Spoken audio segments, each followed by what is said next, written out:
નમસ્તે વિદ્યાર્થી મિત્રો, ડિજિટલ વિદ્યાલય યુટ્યુબ ચેનલમાં તમારું સ્વાગત છે। વિદ્યાર્થી મિત્રો, આજના વિડીયોમાં આપણે વાત કરીશું કે તમારી બોર્ડની એક્ઝામ નજીક આવી રહી છે, તો આ બોર્ડની એક્ઝામમાં મદદરૂપ બને એ માટે આપણે મોસ્ટ એમપી પેપર છે જોવાના છીએ। તો આજના વિડીયોમાં આપણે જોવાના છીએ બોર્ડનું જે પેપર છે માર્ચ 2022નું સેમ પેપર ચાલતી તમારી, અને આ પેપર છે મોસ્ટ એમપી છે કારણ કે આમાંથી ઘણા બધા ક્વેશ્ચન છે તમને મદદરૂપ થાય એવા ક્વેશ્ચન છે। પેપર સ્ટાઇલ પણ સેમ હતી, બરાબર, અને બહુ આઈએમપી પેપર છે। જે ચેપ્ટર આપણે નથી નીકળી ગયા છે ક્વેશ્ચન આપણે બાદ કરી નાખશું આમાંથી। પેપર છે જોઈએ, સોલ્યુશન તમારે જાતે કરવાનું છે, સોલ્યુશન પણ મળી જશે પણ અત્યારે તમારે જાતે કરવાનું છે, બરાબર। ચાલો પેપર છે આપણે જોઈએ, એની શરૂઆત કરીએ। પહેલાં તમે ચેનલમાં નવા છો અને ચેનલને સબસ્ક્રાઇબ નથી કરેલી તો આપણી ચેનલ છે એને સબસ્ક્રાઇબ કરી નાખો અને બાજુમાં જે બેલ આઇકન છે એ દબાવી દો, જેથી કરીને જે પણ નવો વિડીયો આવે તરત તમારા સુધી પહોંચી જાય। ચાલો આપણે વિભાગ એ થી શરૂઆત કરીએ। તો વિભાગ એમાં સૌથી પહેલાં તમને ક્વેશ્ચન છે આપેલા છે કે ભાઈ વિકલ્પ આપેલા છે કે સમીકરણ યુગમાં આપેલું છે તમને 2x + 3y = 5 અને 4x + 6y - 10 = 0 ને ખાલી જગ્યા ઉકેલ છે। આમ તમે જુઓ તો સમીકરણ 5 ને આ બાજુ લઈ લ્યો એટલે પહેલું સમીકરણ તમારું બનશે 2x + 3y - 5 = 0 અને આ સમીકરણમાંથી 2 કોમન કાઢો એટલે આ પણ બનશે 2x + 3y - 5 = 0। બંને સમીકરણ સરખા છે, સરખા હોય તો કયો એક ઉકેલ હોય તમને આમાંથી ખબર છે, બરાબર। ચાલો ત્યારબાદ છે બીજું, એટલે ખાસ કોમેન્ટ કરતા રહેજો તમારો આન્સર છે કે દ્વિઘાત બહુપદી છે p(x) = x² - 3x + 2 ના શૂન્યનો ગુણાકાર ખાલી જગ્યા છે। શૂન્યનો ગુણાકાર માટેનું સૂત્ર તમને ખ્યાલ છે c/a, બરાબર। તો એ શું છે એ તમને બધાને ખ્યાલ છે, તો c/a આવી ગયું છે, જવાબ તમને તમારી સામે છે, બરાબર। ચાલો ત્યારબાદ છે ત્રીજો કે દ્વિઘાત સમીકરણના વિવેચકનું સૂત્ર બધાને આવડે, d = b² - 4ac, બરાબર। ચાલો ત્યારબાદ છે ચોથું કે સમાંતર શ્રેણીનું nમું પદ શોધવાનું સૂત્ર શું છે? ચાલો nમું પદ એટલે an = a + n - 1 × d, બરાબર। બધાને સૂત્ર આવડે, સૂત્ર એ સેમ જ છે। વર્તુળનું ક્ષેત્રફળ શોધવાનું સૂત્ર, ચાલો આ આન્સર તો બધાએ ફરજિયાત કોમેન્ટ કરવાનો છે। વર્તુળનું ક્ષેત્રફળ મોસ્ટ એમપી પેપર છે, ખાસ પાકું કરજો, જોજો। નીચેનામાંથી ખાલી જગ્યા ઘટનાની સંભાવના ન હોઈ શકે, આમાંથી કઈ એવી વસ્તુ છે, કયો ઓપ્શન છે ઘટનાની સંભાવના ન હોઈ શકે? તો બધાને સિમિલર જોતા જ દેખાય છે કે આ ઘટનાની સંભાવના હોય જ નહીં, બરાબર। ચાલો એ આન્સર કોમેન્ટ કરજો। ચોક્કસપણે ઉદ્ભવતી ઘટનાની સંભાવના આપણે ખ્યાલ છે કે જે ચોક્કસપણે થવાનું જ છે વસ્તુ છે એ શું આવે? 1 આવે, બરાબર। તે પછી કે એક બોલર દ્વારા 10 ક્રિકેટ મેચમાં નીચે પ્રમાણે વિકેટો લેવામાં આવી, 2, 6, 4, 5, 0, બરાબર। તો માહિતીનો બહુલક શોધવાનો છે। તો બહુલક આમાં બે રીતે, સૌથી વધુ વખત રિપીટ થતી હોય એ સંખ્યા છે એને પણ માહિતીનો બહુલક છે આપણે કહીએ, અને બીજી આપણે સૂત્ર છે એના દ્વારા પણ શોધી શકીએ છીએ, બરાબર। પછી 15 અને 35નો ગુસા, 15 અને 35નો ગુસા ખાલી જગ્યા છે, ગુસા ગુરુત્તમ સામાન્ય અવયવ બધાને આવડે, બરાબર। ત્યાર પછી દ્વિઘાત બહુપદી p(x) = ax² + bx + c જ્યાં a ≠ 0, શૂન્ય આલ્ફા અને બીટા હોય તો આલ્ફા + બીટા બરાબર શું થાય એ કહેવાનું છે। ત્યારબાદ છે કે p(x, y) નું ઉગમ બિંદુથી અંતર ખાલી જગ્યા છે, ઉગમ બિંદુથી અંતર શું હોય બધાને ખ્યાલ છે, બરાબર। તો ખાસ આ આન્સર કોમેન્ટ કરજો, બરાબર। ત્યારબાદ છે કે જો વર્તુળની પરિમિતિ અને ક્ષેત્રફળ સમાન સંખ્યા હોય તો તેની ત્રિજ્યા ખાલી જગ્યા હોય, પરિમિતિ અને ક્ષેત્રફળ એક સમાન સંખ્યા હોય તો એની ત્રિજ્યા શું હોય, બરાબર, એ આન્સર કરવાનો છે કોમેન્ટ। ત્યારબાદ છે ખરા ખોટા જણાવવાના છે કે √5 એ અસમય સંખ્યા છે, વિધાન ખરું છે કે ખોટું એ કહેવાનું છે। પછી p(x) = x3 - x ના શૂન્યોની સંખ્યા 3 છે, 2, 2, 2, 2 સમાંતર શ્રેણી છે, વિધાન સાચું છે કે ખોટું કોમેન્ટ ફરજિયાત કરજો, બરાબર। ત્યારબાદ છે કે sin 60 નું મૂલ્ય 1/2 છે, sin 60, sin 0 થી ચાલુ થાય, 0, 30, 45 અને 60, એક તમને આવડી જાય sin નો આખો કોષ્ટક, એટલે બધા કોષ્ટક તમને આવડી જાય, તો આનું મૂલ્ય શું છે, આ સાચું છે કે ખોટું એ જણાવજો, બરાબર। z = 2m - 3x², આ સૂત્ર સાચું છે કે ખોટું, બરાબર। મધ્યસ્થ બહુલક શોધવાનું શોર્ટ ટ્રિક છે, બરાબર। p(e + p(b) = -1 છે, વિધાન સાચું છે ખોટું એ જણાવવાનું છે। ચાલો હવે ખાલી જગ્યા પૂરવાની છે, તમને કૌંસમાં આપેલી પણ હશે કે આપેલ આકૃતિમાં y = p(x) નો આલેખ દર્શાવેલ છે, y = p(x), તેના પરથી p(x) ના શૂન્યોની સંખ્યા શોધો, જ્યાં ટચ થતા હોય ત્યાં 1, 2, 3, શૂન્યની સંખ્યા કેટલી આવશે? 3, બરાબર। ત્યારબાદ છે કે sin² θ + cos² θ બરાબર શું થાય, તો કે sin² θ + cos² θ = 1। વર્તુળનો સ્પર્શક વર્તુળને ખાલી જગ્યા બિંદુમાં, તો વર્તુળનો સ્પર્શક હોય વર્તુળને એક જ બિંદુમાં સ્પર્શે, બરાબર, સોરી છેદવાનું છે ને, છેદે તો બે બિંદુમાં છેદે, વર્તુળનો સ્પર્શક હોય વર્તુળને કેટલા સ્પર્શક હોય એક બિંદુમાં છેદે, સ્પર્શક હોય એક બિંદુમાં છેદે, બરાબર। ત્યારબાદ છે કે એક સમાંતર શ્રેણીમાં 2, k અને 26 ના 3 ક્રમિક પદો છે, તો k બરાબર ખાલી જગ્યા થાય। ચાલો આ આન્સર કોમેન્ટ કરજો, બરાબર। ત્યારબાદ છે કે 5 રૂપિયાના સિક્કાનું ઘનફળ, ચાલો ઘનફળનું સૂત્ર છે કહેવાનું છે 5 રૂપિયાના સિક્કા માટે શું લાગે, બરાબર, બધાને આવડે એવું છે, સાવ સરળ છે। ત્યારબાદ છે 24મું કે એક આવૃત્તિ વિતરણ માટે સિગ્મા એફઆઈ એક્સઆઈ બરાબર 245 તથા સિગ્મા એફઆઈ બરાબર 100 હોય તો મધ્યક એક્સ બાર છે એ શોધવાનો છે. મધ્યક એક્સ બાર આમાં શોધવાનો છે. એક્સ બારનું સૂત્ર મૂકી દો એટલે તરત તમને આન્સર છે મળી જશે. બરાબર. ચાલો ત્યારબાદ છે વિભાગ બી જોઈએ. તો વિભાગ બી છે એમાં જોઈએ કે સમાંતર શ્રેણીમાં a બરાબર 5 d બરાબર 3 an બરાબર 50 હોય તો n શોધવાનો છે. n બરાબર શું થાય એ આન્સર તમારે કોમેન્ટ કરવાનો છે. બરાબર.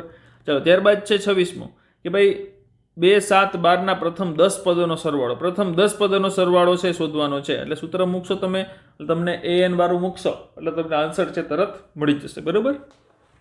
સમાંતર શ્રેણી આપેલી છે એનું 30મું પદ a30 શોધવાનું છે. 30મું પદ શું થાય? હવે આમાં તમને a મળી જાય, પછી d મળી જાય, બરાબર, પછી n આપણે ઓલરેડી આપેલા છે તો હવે a30 છે શોધવાના છે આપણે. બરાબર. તો એ આપણે મળી જાય. એક નળાકારની ત્રિજ્યા અને ઊંચાઈ સમાન છે. જો નળાકારની ત્રિજ્યા 7 સેમી તો 7 સેમી છે તો નળાકારનું ઘનફળ શોધવાનું છે. સૂત્ર મૂકો તરત આન્સર થઈ જાય. બે ઘન પૈકી પ્રત્યેકનું ઘનફળ 64 સેમી ઘન હોય તેવા બે ઘનને જોડવાથી બનતા લંબઘનનું પૃષ્ઠફળ શોધો. પછી ત્યારબાદ આઈએમપી દાખલો છે કે એક થેલામાં 3 લાલ 5 કાળા દડા છે. થેલામાંથી એક દડો યાદચ્છિક રીતે કાઢવામાં આવે તો આ દડો બહાર કાઢેલો લાલ હોય ને લાલ ન હોય. ટોટલ કેટલા? 8 દડા છે. બરાબર. હવે લાલ હોય તો લાલ દડા કેટલા છે? 3. તો એની સંભાવના કેટલી છે? 3/8.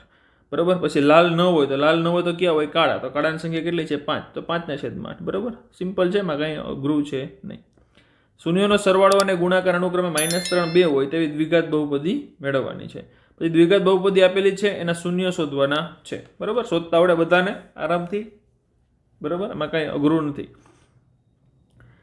ત્યારબાદ છે કે ભાઈ દ્વિઘાત સમીકરણ છે 2x² - x + 1/8 નો ઉકેલ અવયવીકરણની રીતથી શોધવાનો છે. જો sin a બરાબર 3/4 હોય તો cos a અને tan a ના મૂલ્યો શોધો. આરામથી મળી જાય. sin a ઉપરથી cos a મળી જાય, cos ઉપરથી sin cos ઉપરથી tan મળી જાય. બરાબર. પછી કિંમત શોધવાની છે 2 tan² 45 cos 30 અને sin² 60. tan 45 ની કિંમત મૂકવાની, cos 30 ની મૂકવાની, sin 60 ની મૂકવાની, બેનો વર્ગ કરી નાખવાનો. બરાબર. ત્યારબાદ છે કે ભાઈ ટાવરના પાયાની 30 મીટર દૂર રહેલ જમીન પરના એક બિંદુથી ટાવરની ટોચનો ઉત્સેદ કોણનું માપ 30 હોય તો ટાવરની ઊંચાઈ છે એ શોધવાની છે. બરાબર. ચાલો ત્યારબાદ 37મો છે કે બિંદુઓ a -5, 7 તથા b -1, 3 વચ્ચેનું અંતર શોધવાનું છે. બિંદુઓ વચ્ચેનું અંતર સૂત્રની મદદથી. બરાબર. તમે અંતર છે શોધવાનું બધાને આવડે. અહીંયા ab વાળું સૂત્ર હોય a અને b તો ab નું સૂત્ર ડાયરેક્ટ તમારે મૂકી દેવાનું અહીંયા. બરાબર. x² - x1 નો x2 નો સ્ક્વેર - x1 નો સ્ક્વેર વર્ગમૂળમાં +y2 - y1. બરાબર.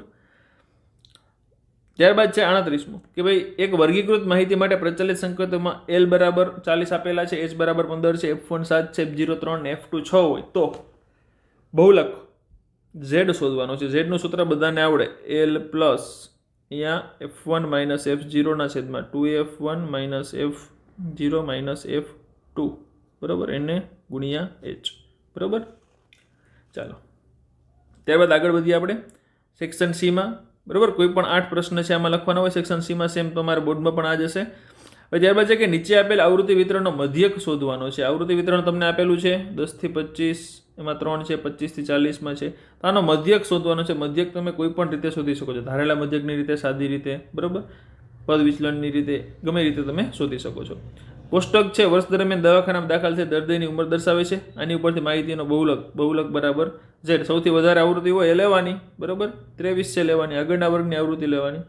સંચય આવૃત્તિ મીન્સ કે આવૃત્તિ. બરાબર. એટલે કે જે વર્ગમાં આવતી હોય ને l બરાબર લેવાનો. પછી f0 આ f1 થયું, આગળની આવૃત્તિ f0 આ f2. બધી વસ્તુ અહીં સામે જ છે. ખાલી સૂત્ર મૂકીને કિંમત મૂકવાની રહેશે. પછી ત્યારબાદ જે મોસ્ટ ટાઈમ છે આ આમાં પૂછે તેવી વસ્તુ છે. બરાબર. કે સાબિત કરો કે વર્તુળની બહારના બિંદુમાંથી વર્તુળને દોરેલા સ્પર્શકોની લંબાઈ છે એ સમાન હોય. એક આ વર્તુળ છે એની બહારનું કોઈ બિંદુ છે એમાંથી જે સ્પર્શક દોરેલા હોય તો આ સ્પર્શકની લંબાઈ જે છે એ સમાન હોય. બરાબર. કેન્દ્ર તરફ જોડી દેવાના. હવે આ સમાન હોય એવું આપણે સાબિત કરવાનું છે. એટલે સાવ સરળ છે, કાંઈ અઘરું નથી. ત્યારબાદ છે કે નીચે આપેલા સુરેખ સમીકરણનો ઉકેલ મેળવવાનો છે. વર્ગમૂળમાં 2x + વર્ગમૂળ 3y બરાબર 0 અને વર્ગમૂળમાં 3x - વર્ગમૂળ 8y બરાબર 0.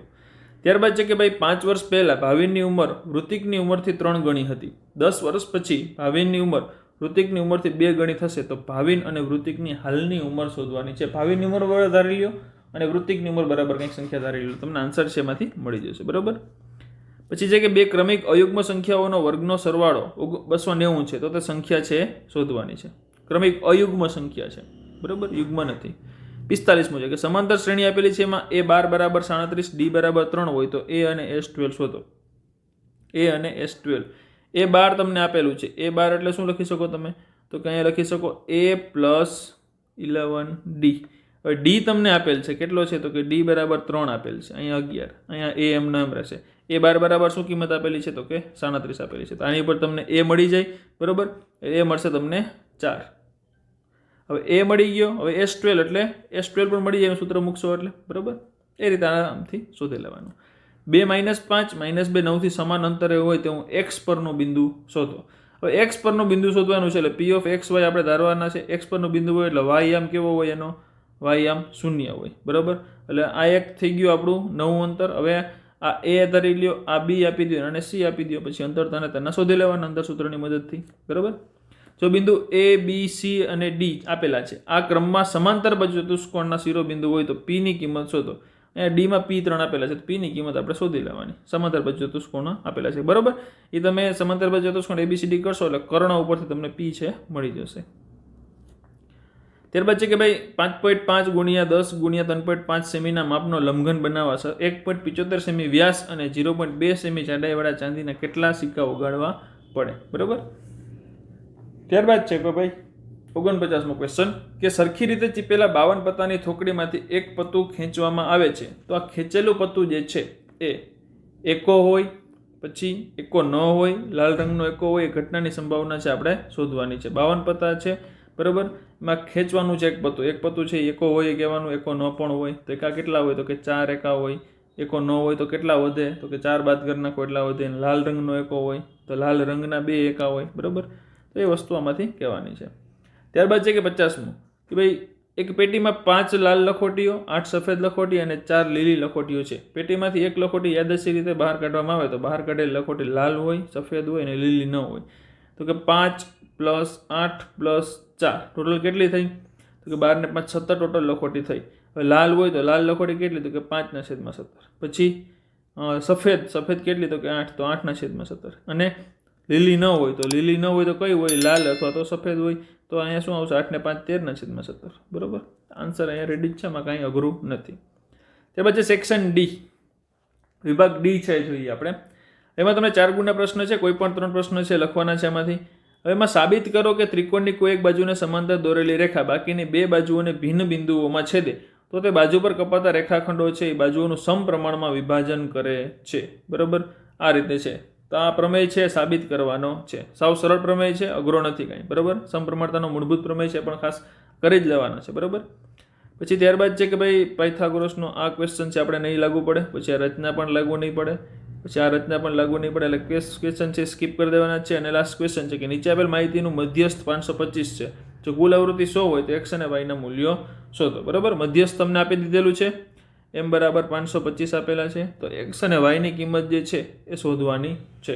તો આરામથી મળી જાય એવું છે. બીજા પ્રમેય ખાસ કરજો, વર્તુળના છે, સમપ્રમાણતાનો મૂળભૂત પ્રમેય છે, બરાબર.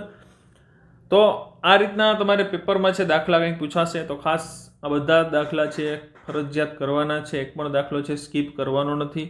જે ન આવડે ખાસ કોમેન્ટમાં જણાવજો, તેનું સોલ્યુશન છે તમને મળી જશે, બરાબર. તો આવા જ બીજા પેપર જોવા માટે, પેપરનું સોલ્યુશન જોવા માટે આપણી ચેનલ છે ને સબસ્ક્રાઈબ કરી નાખો અને બાજુમાં જે બેલ આઇકન છે એ દબાવી દો, જેથી કરીને જેવો પણ નવો વિડીયો આવે તરત તમારા સુધી પહોંચી જાય. અને ખાસ મિત્રો વિડીયો છે તમારા બધા મિત્રોને શેર પણ કરતા રહેજો, જેથી એને પણ મોસ્ટ ટાઈમ પેપર છે મળી જાય ને એને પણ બોર્ડની એક્ઝામમાં સારા માર્ક્સ આવે. ચાલો મિત્રો મળીએ આપણે નવા વિડીયોમાં. આવજો મિત્રો. જય હિન્દ, જય ભારત.